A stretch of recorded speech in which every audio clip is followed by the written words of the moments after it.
बिस्मिल्लाहिर्रहमानिर्रहीम। अस्सलातु वस्सलामु अलैका या सय्यदी या रसूल अल्लाह वाला अलिका व असहाबिका या सय्यदी या ख़ातमुन नबीयीन। नाज़रीन मोहतरम, आपके और मेरे प्यारे आका हज़रत मोहम्मद सल्लल्लाहु अलैहि वसल्लम ने इरशाद फरमाया, जिसने नमाज़ पढ़ी और मुझ पर और मेरे अहले बैत पर दरूद न पढ़ा उसकी नमाज कबूल नहीं होगी। आज मैं आपके सामने इमाम ज़ैनुल आबिदीन, जिनको अहले बैत और हुसैनी सादात के जद्दे सानी भी कहा जाता है, आप अलैहिस्सलाम का ज़ुहद व तक़वा और रुकू व सुजूद की ये हालत थी कि आपको इमाम सज्जाद, आबिद और ज़ैनुल आबिदीन और सैयदुल साजिदीन के अलक़ाब से नवाजा गया। वो अज़ीम हस्ती जिनका इसमें गरामी अली बिन सैयदना इमाम हुसैन अलैहिस्सलाम, कुनियत अबुल हसन और अबू मोहम्मद, जबकि ख़ानदानी निस्बत कुरैशी और हाशमी है। वो अज़ीम हस्ती जिनकी वलादत से पहले इमामुल अंबिया रसूल खुदा सल्लल्लाहु अलैहि वसल्लम ने अपने सहाबा से फ़रमाया, मेरे फ़र्ज़ंद हुसैन बिन अली अलैहिस्सलाम के यहाँ एक बेटा पैदा होगा जिसका नाम अली होगा और क़यामत के दिन उन्हें सैयदुल आबिदीन के लक़ब से पुकारा जाएगा। वो अज़ीम हस्ती जो अपने जद्दे अमजद अमीरुल मोमिनीन सैयदना अलीउल मुर्तज़ा करमुल्लाहु वजहू की शबी थे। 2 साल तक आप करमुल्लाहु वजहुल करीम की आगोश मुक़द्दस में तरबियत पाई। अपने वालिद गिरामी, चचा जान, उम्महातुल मोमिनीन और जलीलुल क़दर सहाबा इकराम रज़ियल्लाहु ताला अन्हुम से इल्म हदीस हासिल किया। वो अज़ीम हस्ती जिनका शुमार बनु हाशिम के अज़ीम फ़ुक़हा और जलीलुल क़दर आबिदीन में होता है। वो अज़ीम हस्ती जिन्हें देखकर हज़रत अब्दुल्ला बिन अब्बास रज़ियल्लाहु ताला अन्हु फरमाया करते थे, मरहबा बिल हबीबी इब्नुल हबीब, और हज़रत सईद बिन मुसैब रज़ियल्लाहु ताला अन्हु फरमाते थे, मैंने उनसे ज़्यादा उनके ज़माने में परहेज़गार और पाकबाज़ नहीं देखा। वो अज़ीम हस्ती जिनके खौफ खुदा से और करबला वालों की याद में आंसू रवा रहते। वजह दरियाफ़्त की गई तो फरमाया, हज़रत याकूब अलैहिस्सलाम की आँखें अपने सिर्फ़ एक फ़र्ज़ंद की जुदाई में रो रो कर जुदा सफ़ेद हो गईं, और मैंने तो एक ही दिन में अपने ख़ानदान के 18 अफराद को शहीद होते देखा, तो मेरे दिल से उनका गम कैसे मिट सकता है। वो अज़ीम हस्ती के जिनके बारे में सैयदना गंज बख्श हज़रत दाता गंज बख्श रहमतुल्लाह अलैह फरमाते हैं कि आप अलैहिस्सलाम वारसे उलूम नबूवत, चिराग उम्मत, तमाम इबादत गुज़ारों की ज़ीनत और अहले मार्फत के लिए मशले राह हैं। वो अज़ीम हस्ती कि जिनका तक़वा इस कदर ज़्यादा था कि एक दफ़ा आप अलैहिस्सलाम ने हज का अज़म किया, फिर जब एहराम बांधा तो चेहरे का रंग मुतग़य्यर हो गया और कलमात तलबीहा ज़ुबान पर ना आ सके। किसी ने कहा, हजूर लब्बैक अल्लाहुम्मा लब्बैक क्यों नहीं कहते? फरमाया, मुझे डर है कि मैं लब्बैक कहूँ और अर्श वाला जवाब दे, ला लब्बैका, यानी तेरी कोई लब्बैक नहीं। हज़रत मुसअब बिन अब्दुल्ला इमाम मालिक रहमतुल्लाह अलैह से रवायत करते हैं कि आपने एहराम बांधा और लब्बैक अल्लाहुम्मा लब्बैक कहना चाहा। जब ये कलमात ज़ुबान पर आए तो गशी तारी हो गई और सवारी से नीचे तशरीफ़ ले आए। फिर यही हालत तारी रही।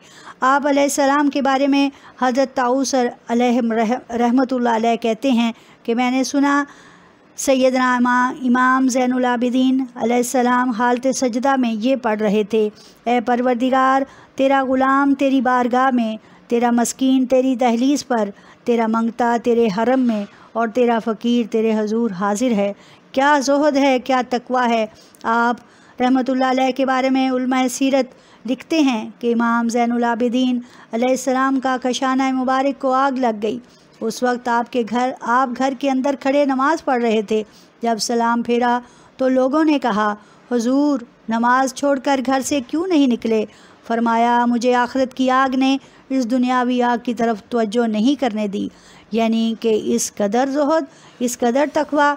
फिर आप फरमाते हैं कि दुनिया की बेरग़बती اور غم نے آپ کو مجسم دعا بنا دیا۔ آپ کی آہیں دعاؤں کے سانچے میں ڈھل گئیں، جن میں جذبات غم کے ساتھ ذات اقدس حضور خداوندہ کے شدید لگاؤ اور محبت کا اظہار ہوتا ہے۔ فصاحت و بلاغت تو خاندانی وراثت تھی ہی، دعاؤں میں بھی آپ کمال درجہ حاصل کر گئے۔ آپ دعا کیا کرتے، اے اللہ، میں اس بات سے تیری پناہ مانگتا ہوں کہ تو میرا ظاہر لوگوں پر خوبصورت بنا دے اور میرا باطن درون چشم بھلا کر رکھ دے۔ اے مولا، جس طرح تو نے میری کوتاہی اور زیادتی کے باوجود مجھ پر احسان کیا، اسی طرح اگر دوبارہ ایسی زیادتی ہو جائے تو دوبارہ بھی مجھ پر احسان کرنا۔ آپ رحمۃ اللہ علیہ فرمایا کرتے تھے، شام بن عدی آپ کے بارے میں عرض کرتے ہیں کہ آپ سوار ہو کر مکہ مکرمہ جاتے اور واپس آتے، مگر سارے راستے میں سواری کو نہ جھڑکتے تھے۔ سیدنا فاروق اعظم رضی اللہ تعالیٰ عنہ کے غلام اسلم کے پاس تشریف فرما ہوتے تو کسی نے کہا، آپ قریش کے شیوخ کو چھوڑ کر بنی عدی کے غلام کو شرف ہم نشینی عطا کرتے ہیں۔ فرمایا، آدمی وہیں بیٹھتا ہے جہاں اس کو فائدہ ملتا ہے۔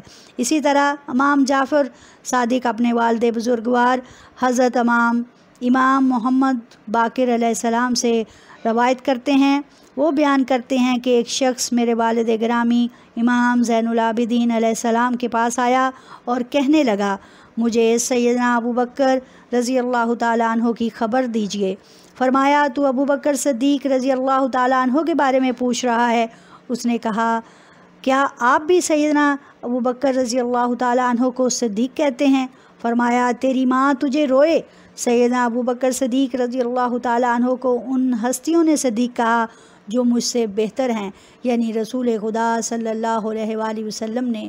مہاجرین و انصار نے جو شخص سیدنا ابو بکر صدیق رضی اللہ تعالیٰ عنہ کو صدیق نہ کہے، اللہ تعالیٰ اس کے قول کو کبھی سچا نہ کرے۔ جا ابو بکر صدیق رضی اللہ تعالیٰ عنہ اور سیدنا عمر فاروق رضی اللہ تعالیٰ عنہ سے محبت اور موالات کر، پھر جو معاملہ ہوگا اس کا میں ذمہ دار ہوں۔ واہ سبحان اللہ، کہ جن کی شان خود اہل بیت بیان کرتے ہیں۔ آپ علیہ السلام کی سیرت کا ایک حسین پہلو آپ کی غریب و یتیم پروری تھی۔ آپ رات کے اندھیروں میں کثرت سے صدقہ کرتے اور فرماتے تھے، رات کا صدقہ اللہ تعالیٰ کے غضب کو مٹاتا ہے۔ محمد بن اسحاق لکھتے ہیں کہ مدینہ منورہ میں ایسے غربا رہتے تھے جنہیں معلوم نہ تھا کہ رات کے اندھیرے میں کون سامان خورد و نوش ان کے گھر پہنچا جاتا ہے۔ جب آپ کا وصال با کمال ہوا تو وہ سلسلہ رک گیا، چنانچہ انہیں معلوم ہوا کہ رات کے وقت آپ ان کا سامان طعام لاتے تھے۔ مروی ہے کہ جب جہان فانی سے جہان بقا کی طرف سفر فرمایا تو غسل دینے والوں نے آپ کی پشت اور آپ کے پہلوؤں پر نشانات دیکھے کہ آپ یتیموں اور مسکینوں کے گھروں تک آٹے کی بوریاں اٹھا کر لے جاتے۔ اسی طرح آپ مدینہ منورہ کے 100 غریب خاندانوں کی کفالت فرماتے تھے۔ سید اعلیٰ حضرت رحمۃ اللہ علیہ فرماتے ہیں، باقی ساقیان شراب طہور زین اہل عبادت پہ لاکھوں سلام۔ یا اللہ، ہمیں بھی اہل بیت کے صدقے اس دنیا اور آخرت کی دنیا میں آسانیاں اور بخشش عطا فرما۔ وآخر دعوانا الحمدللہ رب العالمین۔